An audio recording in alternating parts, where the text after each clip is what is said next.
You know, obviously, Indiana Jones and the Raiders of the Lost Ark was made aspiring to be what Uncharted ultimately became. I just said that for you, Ray. So no, like obviously we were talking about the adventure films today. We've been talking a lot about Uncharted recently. I did not like the film. I thought there were some good solid positives in it, but I thought personally that the negatives, unfortunately, outweighed the positives. But hey, I'm looking forward to seeing them do another one because I think there were some good bones there to build a franchise around if you lean into the strengths, lean away from the weaknesses. But you know who did like it? Almost everybody else. Yeah. The thing's got like over 90%, at least the last time I checked, had like a 90% verified audience rating. By verified audience rating, that means they verified that these people bought tickets and went to the movie. Mm-hmm. And that's got like over 90%. And for a lot of you guys who watch the John Campea Show, you guys have been writing and saying, you know what, I went to go see it and I kind of liked it, which is great. And it far exceeded that $30 million opening weekend. A 4-day weekend, they said might make about 30, came out over 50. And you know who's touting it as a huge win? Tom Rothman. What a surprise. The Grand Imperial Poobah over at Sony. Formerly of Fox. He's talking it up there, and he's saying this, with over 100 million in box office worldwide in just one weekend, and a 90% positive audience score on Rotten Tomatoes, Uncharted is a new hit movie franchise for the company. This marks a great victory for every single division of the company, as the film was our first major production entirely shut down by the advent of COVID, yet we persevered to complete a picture the audience loves and marketed and distributed it with strategic verve worldwide despite the pandemic. Now, before we go and start talking about, you know, the quality of the film and how right is he that this is a big victory for them, I do want to give him him and Sony big props for the second part of his statement there. I think a lot of us who are not in the filmmaking business, we hear, oh yeah, COVID shut things down, they got things back up running, and simple, easy, right? Getting these things going, what is it that Brian Cox said in Succession? I'm trying to steer a tanker. I think that's what he said. I'm trying to steer a tanker. Spinning up and getting movie productions going is no small or easy task. It sometimes takes years. And what a lot of these studios went through when the pandemic hit hard, and they had to shut everything down. Then schedules got moved. Everybody's personal schedules too, talents schedules, crews schedules, directors and writers and producers and studio schedules. Everything gets thrown up. And then when you start to see a little bit of break in the clouds, then maybe we can ramp back up, trying to spin up that entire production again instantly and get things going. To Sony and all the movies who have done it, but to Sony, this is really their first one to come out of the gate. To have a movie like this that's a huge tentpole that got completely shut down, that they got it up and going again, and they got it out into theaters to much better results than we thought it was going to have. Seriously, big kudos to them. They deserve big accolades for that. So congratulations to them. Now, let's go back to the other part of what he said. We talked about with over 100 million box office worldwide in one weekend. Hey, again, kudos to you. That's no Spider-Man numbers, but it is a lot better than what we think it was going to be. The 90% positive audience score on Rotten Tomatoes, again, big kudos to you guys. That was way ahead of what I thought it was going to be. And again, a lot of you guys watching this, you're right there with it. You guys have been writing and saying that you've liked it. Now, this marks a great victory. This is a new hit franchise for the company. Okay, right here's where I'm going to say that maybe he's getting ahead of himself a little bit. Like, okay, that's great. It's exceeded expectations. The movie got out there. Solid audience score. But a $50 million opening weekend does not a new hit franchise make, especially when your movie hasn't even broken even yet. So I'm going to say I think he's getting a little bit ahead of himself on that. But calling it a big victory for every single division of the company, not to mention, if I'm not mistaken, guys, correct me if I'm wrong, but I think this was PlayStation Studios' first release. I believe it was at any rate. Now, they got a lot more stuff coming from The Last of Us and other things like that, but hey, it's a nice little win. It's a nice little W. A great victory for a brand new hit franchise. That might be pushing it just a little bit. Rob, you're hearing all this. What do you think? Well, first of all, I think you're right.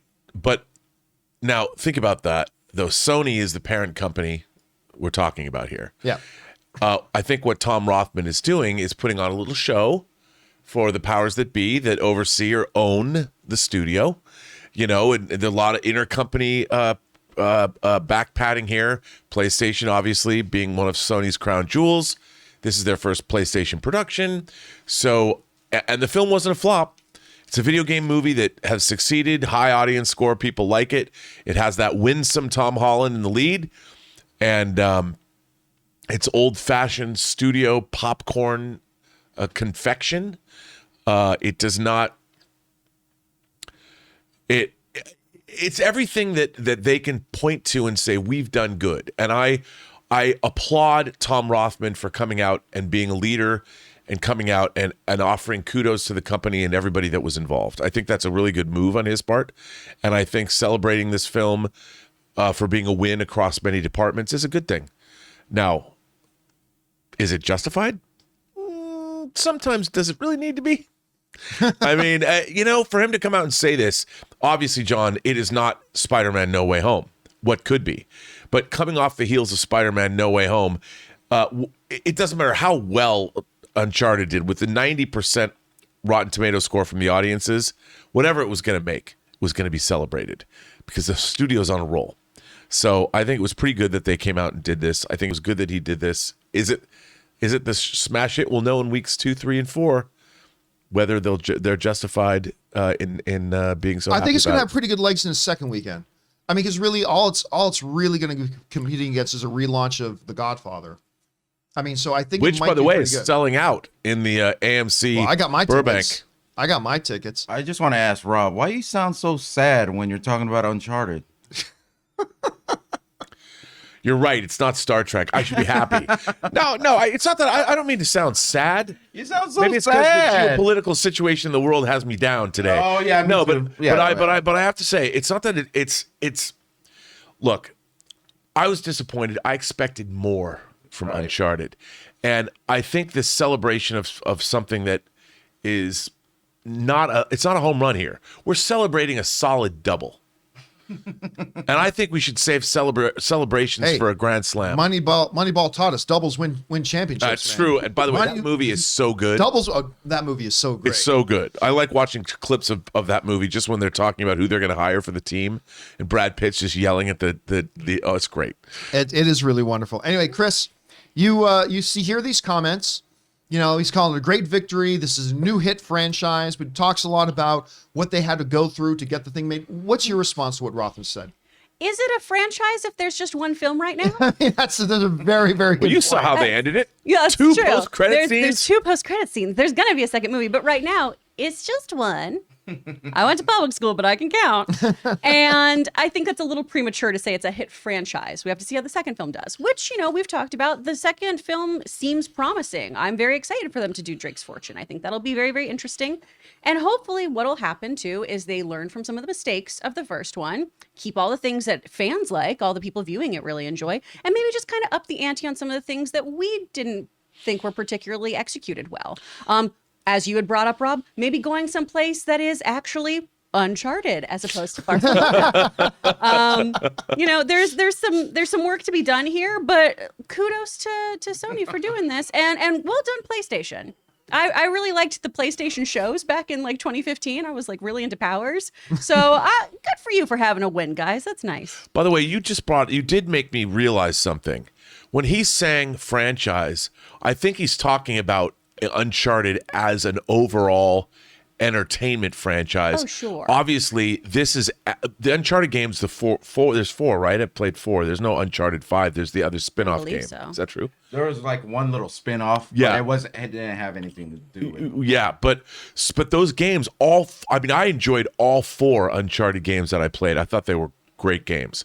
So this adds to a franchise, and now it's a multimedia franchise that has moved beyond simple video games, and it's gone into films, and now they can have other kinds of merchandising. So I do think it is part of a franchise, and it does, if nothing else, it does plus the overall value of Uncharted as an entertainment entity. And not only that, the whole PlayStation Productions too. This is maybe Yeah, the whole thing, the whole overall, you're Yeah. talking now it's no longer games. It's now multimedia. They might get into television. But I do want to keep focus on one of the facts here, though, that this movie is still not broken even. No. Now I believe it'll have decent legs. Like I believe it can crack 20 million in its And it second wasn't weekend. a $200 million No, movie. it was 120. So you're looking at probably about 280 it needs to pull in solidly to be considered profitable. And it should get there, I think, worldwide. But it's not there yet. So I think it's great for him. You're right. Rothman's being a leader. He's coming out. And you know what? If you're somebody at Sony and you're working at these studios, to see your guy come out and cheering on what you're doing and drawing things, I bet that lots of people at Pixar would love to see Bob Chapek do that. Yeah. Say, oh yeah, that movie we're going to put on Disney Plus. And then, like, so it'd be nice to see. So good to him, but let's not get ahead of ourselves. Thing hasn't still even broken even yet. The question is for you guys. What do you think about this? They're calling Uncharted a great victory for them. Did you like the film? Whether you liked it or not, or saw it or not, do you think the results it's had so far justify calling it a big win for themselves? Whatever you guys are thinking, jump down to the comment section below and let us know your thoughts.